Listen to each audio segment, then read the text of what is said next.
fans, Ryan Aho here from the One to Go Show, bringing you another episode of the BuyRaceShirts.com One to Go Show Modified Power Rankings. Now, we have a first-time winner this week, Nick Jacobson, up at the home of the Chicken Shack in Bemidji. Little drama up there, don't know all the details, saw some stuff on Facebook. Second place driver Dustin Strand got the Dairy Queen Treats Award. Probably wasn't real excited about it from what I saw on Facebook, so you have to check that out.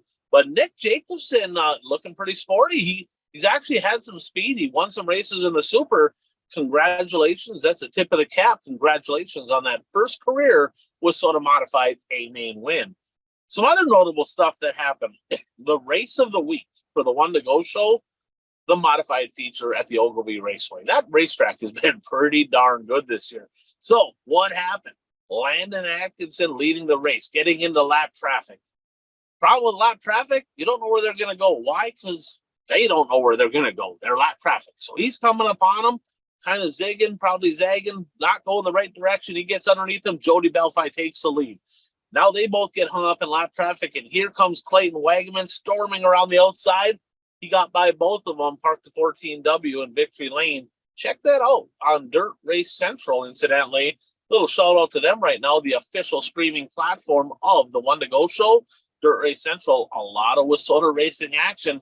You're going to want to go to last week's race, Ogilvie Raceway on Dirt Race Central on the on-demand.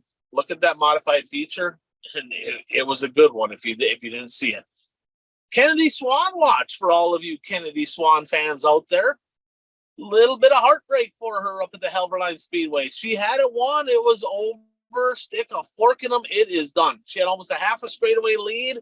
Caution comes out with a couple laps to go. Well, that put the North Shore Nightmare on her heels. Jody Belfi, he slipped by her with a couple to go there and parked it in Victory Lane and killed the hopes and dreams of the 16-year-old girl. But I tell you what, I am very impressed with what I'm seeing out of Kennedy Swan. She's going to have a really good season. Moonshine Mod Tour, that's starting up this week. It's Thursday night. I'm doing the show. They are at the Cheyenne Speedway up in Lisbon, North Dakota right now. Not a huge car count. I think they had 16 make the trip. Full car count, I believe. In the Masters this weekend over at the Cedar Lake Speedway, of course, that's USMTS, but there will be some of the Wissota drivers that compete over there. Good luck to all you guys over there. Now, let's jump into it. The BuyRaceShirts.com One to Go Show Modified Power Rankings for this week. At number 10, the 14W, Clayton Wagaman. So that win last week was impressive. When he starts getting that JMR rolling, he's tough to beat. You give him a little bit of a high side, he's even tougher to beat.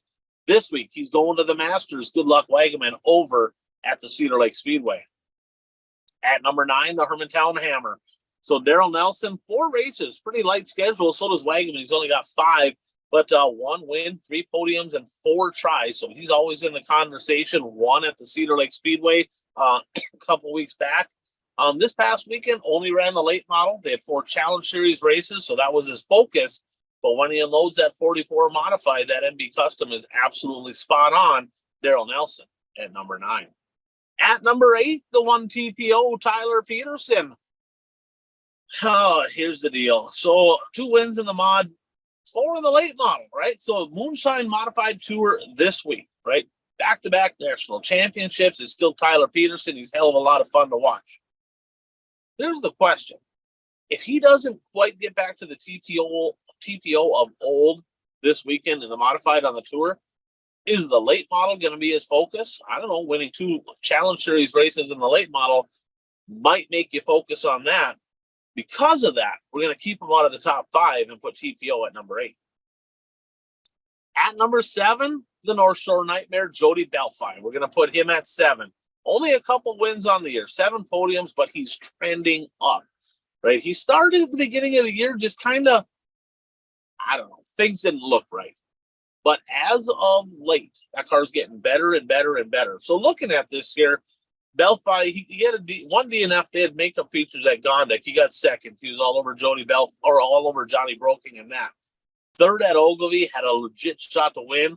They just lap traffic played a part, and then he won at Halver. So Belfi looking to be getting a little bit stronger in that 11. I have a feeling that you're going to start seeing some more wins out of that car. At number 6, Ryan Gerke. So last week, 15th to 10th at Gondik, 9th to 4th at Ogilvy. So not great finishes, right? So, but he's always there. He's so up and down. Couple wins, 5 podiums, King of Dirt. He won the prelude to the King of Dirt. But he's so up and down. He's so hit and miss. The kid's got amazing speed, but one night it could be a top 3. The next night it could be 12th. I'm not really sure what to think with Ryan Gerke. He's going to the Masters this week at Cedar. Good luck to you, my friend. At number 5, Johnny Broking. So Johnny Broking, this one's interesting as well. So this past week, he won the makeup feature at the Gondik Law Speedway, holding off Jody Belfi to get it done. Then in the main feature, well, I don't even know if he finished. 18th was the score. Feel like he pulled off in that one. Grand Rapids, he got 2nd. Dad gave him an ass whooping, put a straightaway on him. Hibbing, he got 4th. Dad got 5th. Tyler Kittner put a beat down on everybody up there. The results are improving because before that, he had 4 straight feature wins. So he won 3 last week, then he won the makeup feature. So it was 4 in a row. Well, he had Rapids in there. That was a 2nd. So technically not really, right? But the fact is he had 4 wins in 5 races. The results are getting better, but the car looks like hell. I talked to him and it's like they're missing something. See if they can find it. I have a sneaky suspicion that 45J is going to find some speed. We're going to put him inside the top 5 at 5. At number 4, if they raced against each other right now, I think this guy would whoop his ass a little bit. He's been really, really good. That's Justin Fremming. 3 wins in 6 tries, including the King of Dirt. Got that one done. This last week, 6th to 1st at the Viking Speedway. Track was pretty fast over there. Pretty good racetrack this past week in Alexandria. He drove by everybody and kind of made him look bad doing so. Pretty limited schedule. Only 6 races in, but 3 wins in 6 races, and he doesn't have a lot of shows last year. Justin Fremming is a race car driver. Keep an eye on that 33X. At number 3, driver from Brule, Wisconsin, 2nd-generation driver, Brandon Kopp. So last week, he went up to the Thunder City Speedway in Thunder Bay, got runner-up.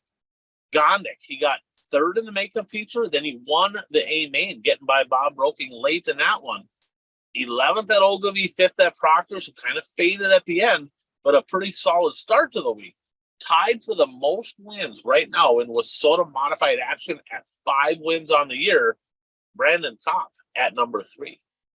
At number 2, this kid got pretty impressive at the end of last year, and it's kind of trending that way right now. Joe Thomas in the 6ST.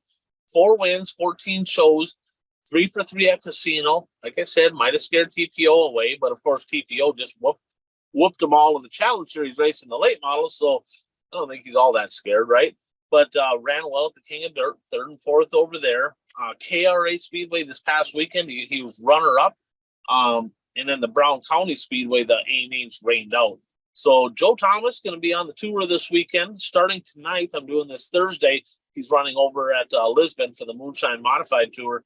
Going to be fun to see what that 6ST can do. He's a good race car driver. It's going to be fun to watch that develop. We're going to put him at number 2.